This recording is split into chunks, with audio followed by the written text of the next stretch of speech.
A common goal detailers are going to have is growing to $10,000 per month in their business. Now, the thing that will drastically change the kind of business they want to run is if they say $10,000 per month in profit or $10,000 per month in revenue. Those two words will completely change the kind of business you want and why it's so important to understand and clarify the kind of business you want to operate, because it'll be a night and day difference. And as you'll hear throughout the episode, you want to make sure you understand your numbers and you actually understand what you're actually trying to achieve, and not just saying some random things because you saw someone on social media say it. So if you want more help on the business side, specifically here for this episode is understanding the numbers and your pricing and actually how to be profitable, I have a full training section inside of Detailers Growth Academy that you can find down below, where I go in detail across how to actually understand what you need to charge or what you need to price, or how to calculate what you should be charging based on what you're paying yourself or what you're paying your employees, and all these things to actually understand if you're running a profitable business. You can learn all of this inside of Detailers Growth Academy by clicking the link below. So I was talking to a detailer, and we were going back and forth about I was asking him questions of, what are you doing to get customers? And is it just you, or do you have a team, and are you mobile shop, what have you? And then, I went to ask, like, hey, so how much what's your goal in terms of how much do you want to make per month? And he was saying, well, if we can clear $10,000 per month in profit, that'd be a good goal to go after. And this is a number I see get confused all the time when they say profit versus revenue, because, we were talking and such. And I said, if you want to make $10,000 per month in profit, assuming you operate at a 20% profit margin, that means you would need to generate $50,000 per month in revenue in order to take out, or in order to there be 20% profit, meaning $10,000 per month in revenue. And when we got talking, it's like, oh no, I just I'm aiming for 10,000 a month in total, so top line revenue. And that's a pretty big difference, because if you want to make $10,000 per month in revenue, you just need a part-time helper and you work full time. If you wanted to make $50,000 a month in revenue, well, then now that's a separate business. That's a different kind of business that you're operating, and it's not just you and a helper. It's maybe 3-4 people on the team. And if you're mobile or shop, then that's 2-3 vans, or that's you having a shop. And so those are two different businesses. If you're saying, hey, I want to make $10,000 in profit versus $10,000 in revenue, because then if you want to talk about profit margin, and we assume you operate at 20%, yeah, $50,000 per month, that gets you to $10,000 per month in profit.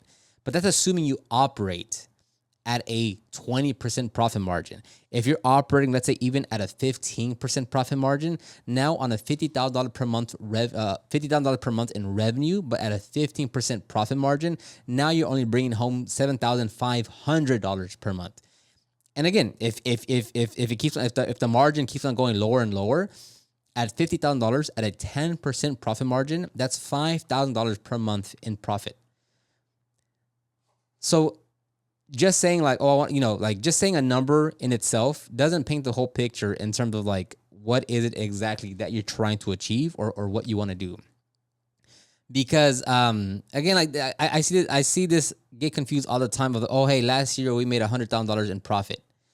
And I always try to clarify of so how much did you bring, how much revenue did you make per month last year? And we're like 8,900.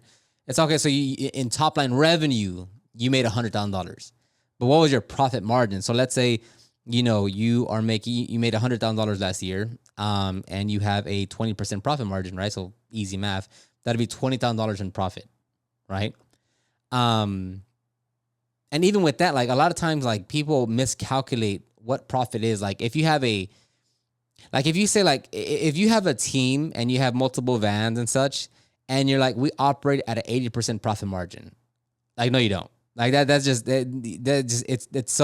It's not even unrealistic. It's just it's so misinformed to say you operate at 80% profit. That simply doesn't happen. A solid profit margin where you're pushing the boundaries, assuming it's not just you. If it's just you, by yourself, yes, your profit margins are going to be 60, 70, 80% because it's just you. Like let's say you work out of your already paid off truck. You maybe have commercial auto insurance. Maybe you pay $25 a month for a website. Maybe you no, let's say that's about it. Let's say you already have the tools and products that you need, and you're doing like, yeah, you can run at a 70% profit margin because it's literally just you, assuming you're pricing accordingly. Like it's literally just you, no overhead, minimal bills. Like 100% you can do that because it's just you. The more you grow, and even if you stay by yourself, but you go get a shop, and now that shop is 1,500, or you go get a van and you put up and you get a loan for it, that's gonna dwindle your margins because you have more expenses. So as you grow, like if you can keep it like a peak profit margin when you're growing, like when you have a team and more expenses at 25%, fantastic. 30%, you're doing something really, really, really well. But when people say like, oh, we run at a 50% profit margin, it's like, most likely you don't. Now, is there a way that you can do that? Yeah. You have to have a lot of other things in place in terms of like, you can't be running these slow little, these low cost jobs. Like, oh, hey, it's a $200 detail. I outsource the job. So I give 50% to the other detailer. I don't pay for any whatever. And I keep 50% of it. Because if it's at such low numbers, like it's really hard to make sense of it because like, you're going to keep 100. And like you have to account for like if you're running ads, like your acquisition costs. You have to account for like the insurance that you have to purchase individually. You have to you have all these other expenses as well. So like you can't actually run at a 50% margin. Like let's say like if you're you see this a lot with like painters or like other industries to where like, hey, the ticket price is 800. I outsource and get a contractor to go run the job. I don't own the van. I don't own the tools. I don't own anything. Like that's as technically legally, if you're hiring contractors, like they're not W-2 employees, you're not supposed to give them a branded shirt, a branded van. They can't drive your van. They can't use your tool. You can't supply them with anything because they are a contractor. You are hiring them to just to go do that job. So if you go land a job for $800, and let's say you split 40-60, 40 to the detailer, 60 to you because you're going to cover costs, then yeah, in that regard, like you're not doing any of the work. You're just doing like, at this point, it's just lead arbitrage. Meaning you get all the leads, you book them in, you find someone to outsource the work to, and then they go handle the job. But again, like that is a doable play. Like that is a thing that you can do. Like that is a method of growing a business. It's a different kind of business versus like having W-2 employees and you doing the work and like you building up your own brand, because at that point you're just farming the leads and giving out the work, and you're just getting a cut of the work, right? And again, that in itself brings its own host of problems and things you have to overcome, but it is possible. But if you're running like a business and you're going to get W-2 employees and all this, like you're not running at a 50% margin. So that's a big number that people get very, very, very confused in terms of like, hey, the difference between $10,000 in revenue versus $10,000 in profit are two completely different businesses. And it's great to hear someone might say like, hey, I built my business to $250,000 in profit per year. It's like, okay, again, assuming we're running here at call it a 20-ish% profit margin, you should have a $1.2 million business, which makes around $100,000 per month in revenue. So if someone says like, oh, I made 200,000, 150,000, 300,000 in profit, it's okay. Well, again, at what profit margin? And that's assuming you're running at a 20%. If you're running at a 10%, well, now that $1.2 million business has to be, $1.5 million because you're running at such a low profit margin.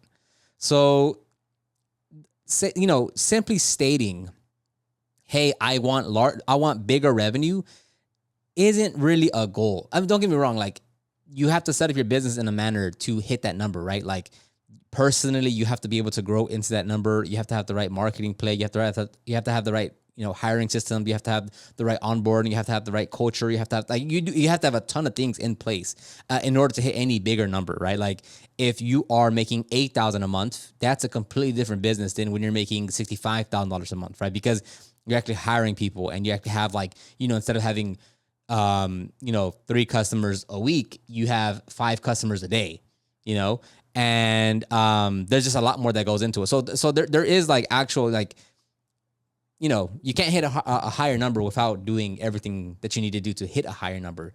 But in the sense of profit, in terms of taking money home, in terms of like doing, getting money back from your business, saying you have a higher revenue number doesn't mean anything, because again, if you have $1 million business, let's say, I don't want to do math live. So, let's say you have an exact one, you bring $1 million in revenue per year now, and you operate at a 10% profit margin. That's going to be $100,000 in profits, right? At a 10% profit margin. And the issue with that is like, and not that it's an issue, but like, if you are breaking your back every day and you are working 16-hour days and you are always stressed and what have you, and at the end of it, you bring $100,000 home, it's like, was that really worth it? All the trouble of people calling out, people, creating problems, you running, always putting out fires every single day. Like at face value, high level overview, you're like, oh yeah, $1 million to get 100,000. Like, yeah, I'll do that. Sounds good.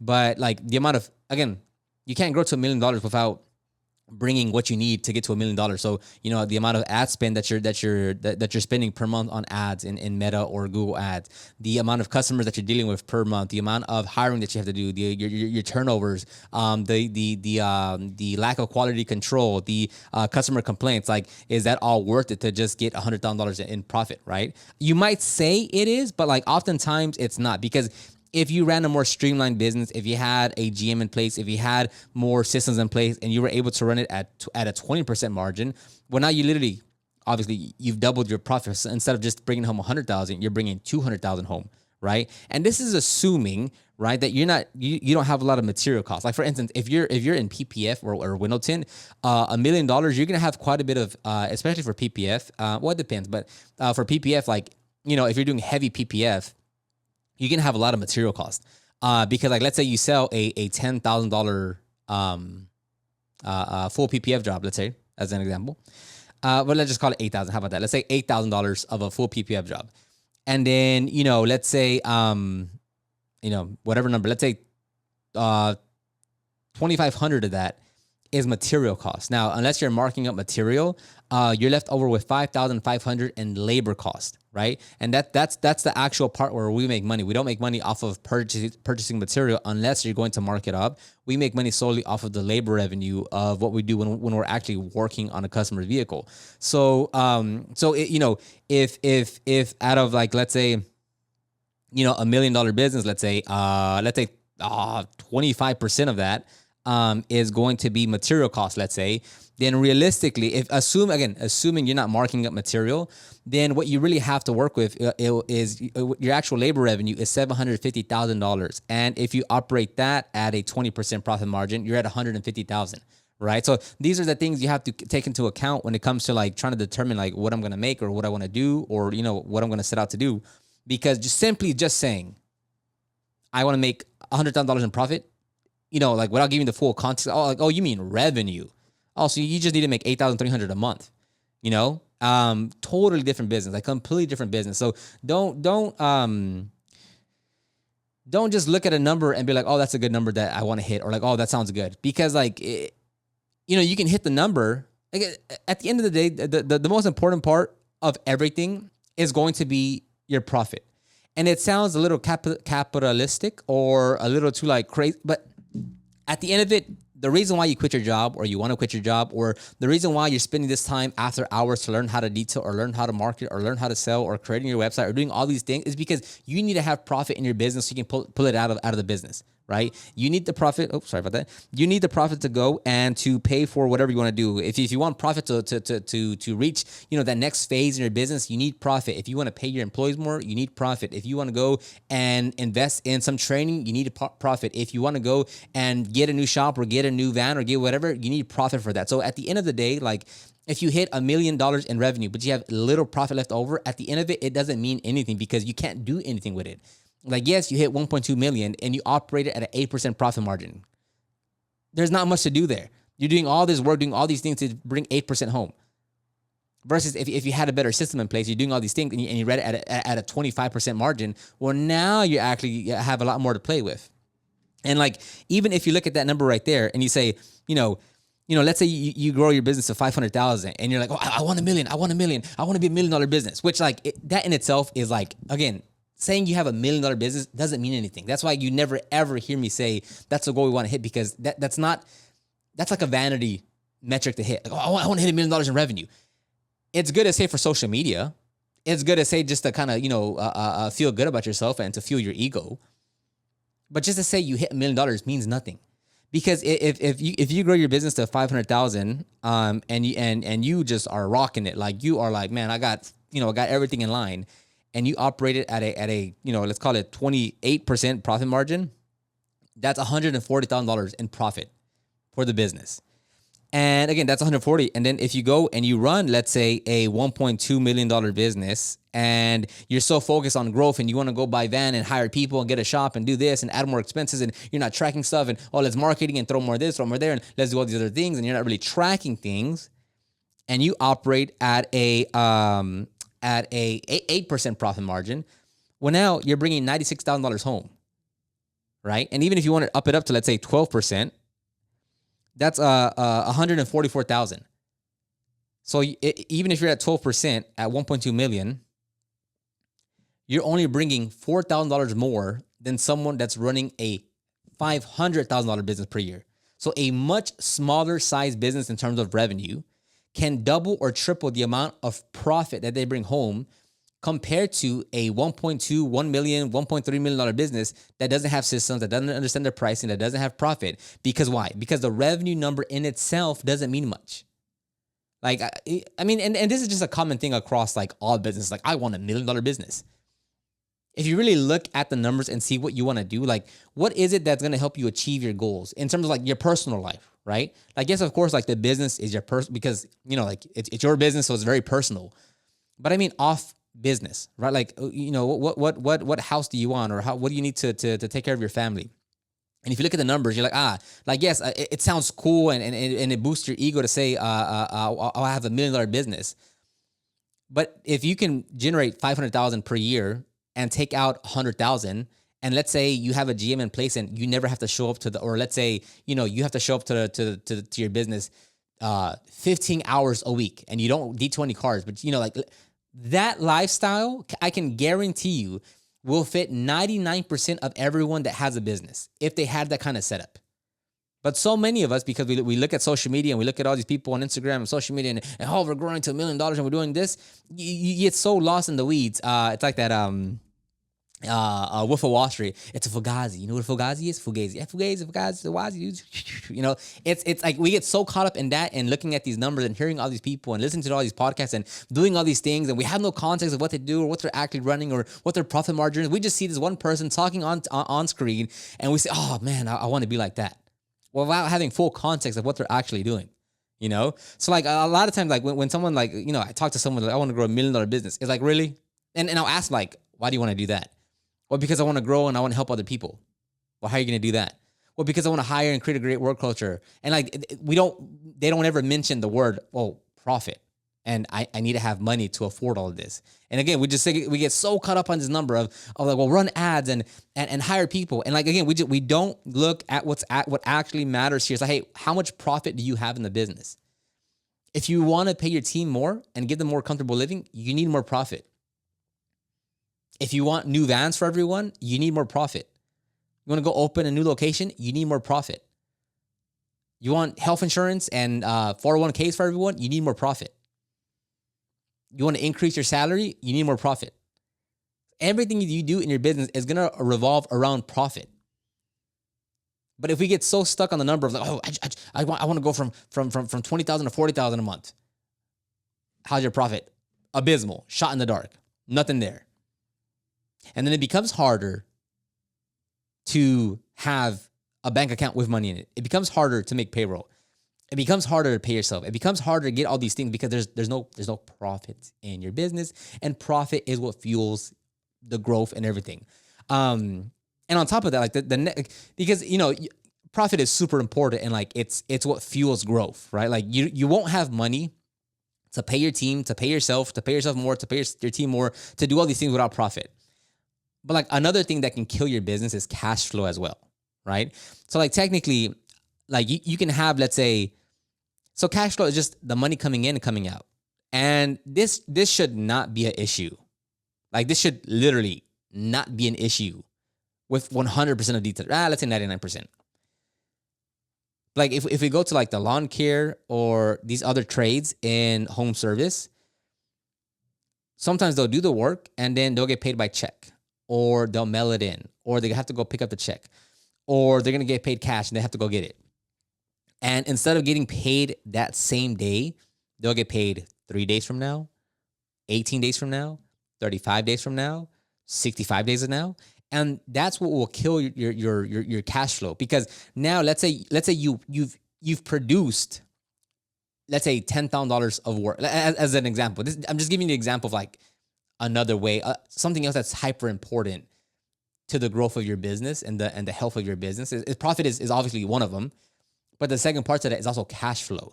Because if you make, let's say, as an example, you go out there and you produce $10,000 worth of revenue, right? Like your team's gone out there, you've gone out there, and like we've detailed these many cars, we've done this amount of work, we've done all this work, like we've completed it, and that's $10,000 worth of revenue that we've completed. But you don't get paid that until 3 weeks from now. But then your payroll is due next week, and you need that $10,000 to cover payroll, and let's say your other expenses, what have you, right? Well, now you've produced $10,000 worth of revenue. You're going to get that money, but then the payments are lined up next week, but you won't see that money until 3 weeks from now. And that can put you in a bind because now your team's going to be like, okay, we're all going to quit because you're not paying us. Oh, but it's going to come in 3 weeks. Yeah, we're not working here for free. So they're going to walk out on you. Or whatever other things you have to pay for that aren't going to be, but I have the money coming in 3 weeks. We need it now. So cash flow in terms of how much money you have coming in and when does it leave you is also a super big, hyper important part to the growth of your business, because you can have, tying it in all together now, you can have a hyper profitable business that you're like, oh my God, we're hitting 30% profit margin. Again, this should not be an issue for detailers. This should not be an issue for detailers. But you have a business that does 25% margins, right? And then you can still go out of business because the cash flow isn't cash flowing enough, right? The only time where, again, not that I would make this okay, but the only time where I see where you won't get paid immediately is if you're doing like some dealership work, some fleet work, to where it's like, hey, it's business to business basically. So like, hey, yeah, like, we'll because, and here's another part of it, of like, every business wants favorable terms. So, if you are a dealership, let's say, you want net 30, net 60, net 90-day terms with your vendors. And basically what that means is, hey, like, let's say you have a net 30, meaning whenever the work is completed, we'll pay you 30 days from now. And you might say, oh, what the heck? Like, no, I want to get paid right now. The reason why they do this, why everyone does this, is because of cash flow. You want the most money coming in immediately, and you want to pay out as far out as you can. Why? Cash flow. It gives you more money on hand to operate with. So again, I've never dealt with dealerships, so I don't know how this works or if they do it this way. Because you as a detailer would want to do the same thing as well if you had suppliers of some sort. Because you want to collect as much cash as you can, as quickly as you can, and pay out the expenses as far out as you can. Because it's cash flow. So, like, again, different example here, okay? But let's say you have you have candy that you sell, and you're getting into a big box office, right? Like a big box office of a grocery chain. If you want to succeed in like selling anything perishable, whatever in the store, you need a lot of cash on hand. Because what happens is, if let's say like here in Texas, we have this chain of grocery stores called H-E-B. If I want to get my candy in H-E-B, H-E-B is going to place a PO, a purchase order with my company, right? So let's say, hey, they want, I'm making up numbers here because I'm not in that field, but I know how it works. They want $100,000, 100,000 units of this candy. Okay, so now I'm going to go place this order. Before I put it in my store, before I make any money, I'm going to go place a $500,000 PO order with my supplier to get the shipment. So I place a $500,000 order, and I place it with my supplier. And then they send me my material, and I store it at my warehouse for, let's say, a month. When H-E-B is ready for me to place my order, I'll then send it over to them. When they place it in and they start getting sales, whatever, they'll pay me out net 60, meaning once I start making sales and it's moving, whatever, I won't get paid until 2 months from now. So look at the entire timeline. Let's say that purchase order came, let's say from HEB, let's say 6 months ago. So call it, let's just say 6 months ago is January of 2025, let's say, as an example. So I placed my $500,000 order in January of 2025. I have to store it here until HEB is ready for me. So now let's call it, I don't know, just make up a number. Yeah, 6 months. So now let's call it July. Then in July, I ship it over to HEB, and let's say, they set it up, whatever. So let's just say by August, it's flowing and running. And then whatever payments are coming through, it's selling, whatever. So once that's done, then it's not until a net 60 days that HEB will pay me out. So from doing the initial purchase order in January to getting payment 60 days after from HEB, we're looking at October. So from January, I don't get money from this order until October.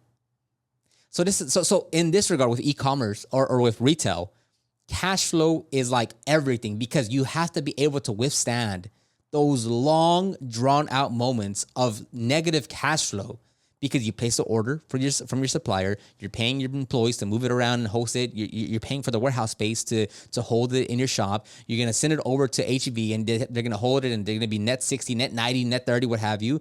And it's a long cycle until you get paid again.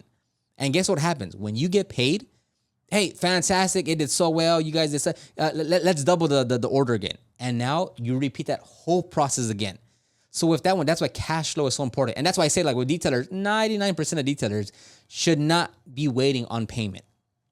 I can see it with like maybe a dealership or fleet washing, where like, hey, yeah, come once a month, we're going to pay $10,000 by check, but we'll pay you at the end of each month, even though you're completing the service, whatever.